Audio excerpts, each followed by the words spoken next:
একদিন আগে হোক বা পরে ক্যারিয়ারের চিন্তা করে ছাড়তে হবে নিজের দেশ। তাই তো প্রথম পদক্ষেপ হিসেবে করতে চাইতেছি পাসপোর্ট। এত বড় লাইন দেখে মনে হয় পাসপোর্ট করতে আসি নাই, আসছি সরকারি টাকা নিতে। 4 ঘন্টা যাবৎ সিরিয়াল ধরে করলাম পাসপোর্ট অফিসের সকল কাজ শেষ। মেয়েদের মন আর বাস কন্ট্রাক্টরের বাস পাইবেন না কোনো সময় খালি, তাই তো দাঁড়ায় যেতে হবে বাড়ি। আসসালামু আলাইকুম everyone, it's me Ashraful Islam and my new video. So চলে আসলাম আর একটি নতুন ভিডিও নিয়ে। আর আজকে সকাল সকাল ঘুম থেকে উঠেই রেডি হয়ে যেতেছি একটি নতুন জায়গায় যাইতে। নতুন জায়গায় যেহেতু যেমন বাসায় বেশিক্ষণ দেরি করা যাবে না, আর কোন জায়গায় যেমন সেটাও খুলে বলতেছি। একদিন আগে হোক বা পরে জীবনের তাগিদে ছাড়তে হবে নিজের দেশ। যতবারই বলি না কেন নিজের দেশ ছেড়ে বাইরের দেশে কোনো জায়গায় যাবো না, ততবারই দেখছি কোনো না কোনো আঘাত এসে নিজেকে চুপ করিয়ে দিতেছে। যাই হোক, এত কিছু ভেবে চলবে না, কারণ কি আমরা ছেলে মানুষ হয়ে জন্মাইছি, অনেক কিছু সহ্য করতে হবে, অনেক কিছুই বুঝতে শিখতে হবে। দিন শেষে আবারও আমাদেরকে উঠে দাঁড়াতে হবে। তাই আজকে নিজের দেশ ছাড়ার প্রথম যে পদক্ষেপটা আছে সেটাই করতে যাইতেছি, আর সেই ভিডিওটা আপনাদের সাথে সম্পূর্ণটা শেয়ার করব। আপনি যদি প্রথম পদক্ষেপ হিসেবে দেখেন, তাহলে প্রথম পদক্ষেপ হিসেবে আসবে পাসপোর্ট করাটা। আমি এখনো পর্যন্ত পাসপোর্ট করি নাই, তাই যেতেছি আজকে পাসপোর্ট করতে। আমি ভোর সকালবেলা ঘুম থেকে উঠে 6টার সময় রেডি হয়ে আমি বাসা থেকে বের হয়ে যাই পাসপোর্ট অফিসের উদ্দেশ্যে। আমার পাসপোর্ট করতে যাইতে হবে শহরে, আর আমি এখন আছি বর্তমানে গ্রামে। আমি যেখানে থাকি এখান থেকে পাসপোর্ট অফিসটা প্রায় 70 থেকে 80 কিলো হবে। আমি বাসা থেকে বের হয়ে আমাদের বাজারে চলে আসছি। বাজার থেকে আমি আমাদের রেল স্টেশনে বর্তমানে আছি। এখান থেকে আমাদের মেন রোডে যাইতে যে রাস্তা আছে, ওই রাস্তার নিচে যেমন রাস্তায় গিয়া ওইখান থেকে বাস বা সিএনজি ধরে আমি শহরের দিকে রওনা দিব। আমি পাসপোর্ট করতেছি একটা লোকের মাধ্যমে। উনি আমাকে সব কাগজপত্র গুছিয়ে দিয়েছে, যা যা লাগে সব কিছু আমি ওনাকে দিছি। উনি আমাকে একটা ফর্ম বানিয়ে সব কিছু হাতে ধরিয়ে দিছে। আমি একটা অটো ধরে চলে আসছি আমাদের মেন রোডে। এখানে বাস থেকে শুরু করে যাবতীয় সিএনজি সব কিছু আছে আমাদের শহরের দিকে যাওয়ার। আমি অনেকটা সকালবেলায় আইসা পড়ছি, যার কারণে অ্যাভেলেবেল কোনো সিএনজি বা বাস শহরের দিকে যাওয়ার কোনো কিছু পাই নাই। অনেকক্ষণ অপেক্ষা করার পরে একটা সিএনজি পাই, ওই সিএনজি ধরেই রওনা দেই শহরের পথে। আর সিএনজি দিয়ে যাইতে কমসে কম 1 থেকে 1.5 ঘন্টার মতন লাগবে। অতক্ষণ পর্যন্ত সিএনজিতে বসে আমাকে যাইতে হবে শহরে।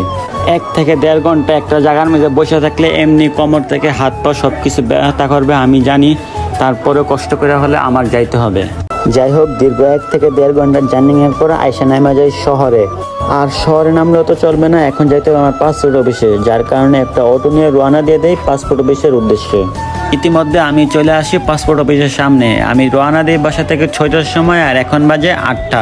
প্রায় 2 ঘন্টা লাগছে পাসপোর্ট অফিসে আসতে। আমি পাসপোর্ট অফিসে আইসা এক অবাক কাণ্ডের মধ্যে পড়ে যাই। কারণ কি, পাসপোর্ট অফিস খুলবে সকাল 9:30টার সময়, আর এখন বাজে মাত্র 8টা। আর 1.5 ঘন্টা আছে, 1.5 ঘন্টা আগেই এত বড় সিরিয়াল লেগে রয়েছে পাসপোর্ট অফিসের সামনে। আর না তো 1-2 ঘন্টা আরও লেট করে আসলে কি যে হয়তো, তা আমি ভাবতেছিলাম আর কি। যাই হোক, এখন গেট মেলক। গেট মেলার পরে আমরা সিরিয়াল ধরে ধরে ভিতরে ঢুকি আর কি। পাসপোর্ট অফিস ঠিক 9টার সময় খুলে। আমাদের যে ফর্মটা আছে ওইটার ভিতরে একটা সিল মেরে দিই, সিল মেরে আমাদেরকে ভিতরে পাঠাই দিই। ভিতরে আইসা আরও লম্বা সিরিয়ালের মেজে দাঁড়াইতে হয়েছে আমাদেরকে। আর আমি এখন বর্তমানে যেখানে দাঁড়িয়ে আছি, এখানে প্রচুর পরিমাণে রোদ ছিল। যারা পাসপোর্ট করতে যান তারাই বুঝতে পারেন যে পাসপোর্ট অফিসে যায় কতটা কষ্ট করে পাসপোর্ট করতে হয়। আমার সিরিয়ালে দাঁড়িয়ে থাকতে ভালো লাগতেছে না, যার কারণে আমি আইসা একটা চেয়ারে বসে পড়ি। সিরিয়াল যা মন চায় তা হোক, আমি আগে জিরাই রেস্ট নিই। রেস্ট নেওয়ার পরে তারপরে পাসপোর্ট করে বাসায় যাবো। নিজের সিরিয়াল বাদ দিয়ে আইসা জিরাইতেছি, অনেকটাই ভালো লাগতেছিল জিরানিটা। যাই হোক, জিরানিটা সহ্য হয়েছে না, ডাক এসে পড়ছে।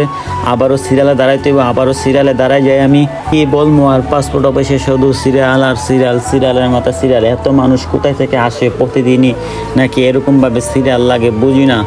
এত মানুষ কোথায় থেকে আসে। যাই হোক, ওই সিলটার উপরে আরেকটা সিগনেচার দিয়ে আবার আরেক সিরিয়ালের ভিতরে পাঠাই দিয়ে আমাদেরকে।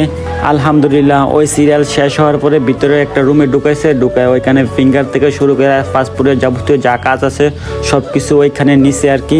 আর আমিও সব কিছু ঠিকঠাক মতো দিয়ে আর হাতে একটা ফর্ম নিয়ে বাইরে হয়ে যায় আর কি। ওইখান থেকে বের হয়ে আবারও একটা অটো নিয়ে রওনা দিই স্ট্যান্ডের উদ্দেশ্যে, যেখানে অটো সিএনজি সব কিছু থাকে ওইখানের উদ্দেশ্যে রওনা দিই। এখন স্ট্যান্ডে এসে বাস পেয়ে যায়। বাস কন্ট্রাক্টরে জিজ্ঞেলাম, ভাই ভিতরে খালি আছে কিনা? উনি বলে খালি আছে, ঢুকো, সমস্যা নাই। উনি খালি করে ঢুকে এত মানুষের ভিড়ে আমাকে ফালাই দিব আমি কোনো সময় চিন্তা করি নাই। আমাকে দাঁড় করাই দিছে, বললো যে ভাই একটু পরে সিট খালি হবে, ওইখানে বসে যান। বাসে দাঁড়িয়ে আমি একটা জিনিস রিয়েলাইজ করলাম যে মেয়েদের মন আর বাস কন্ট্রাক্টরের বাস কোনো সময় খালি থাকে না। উনি যতই সত্য কথা বলক না কেন। আসার সময় আসছি সিএনজি দিয়ে, আর এখন যাইতে হইতেছে বাস দিয়ে আর কি। বাস কন্ট্রাক্টর যা বলছে তাই ঠিক হয়েছে, অল্প কিছুক্ষণের মধ্যে অনেকগুলো সিট খালি হয়ে যায় আর আমিও সিটে বসে পড়ি আর কি। আর রাস্তার পাশে প্রাকৃতিক যে দৃশ্য, ওই দৃশ্য দেখতে দেখতে বাসার দিকে আসতেছিলাম।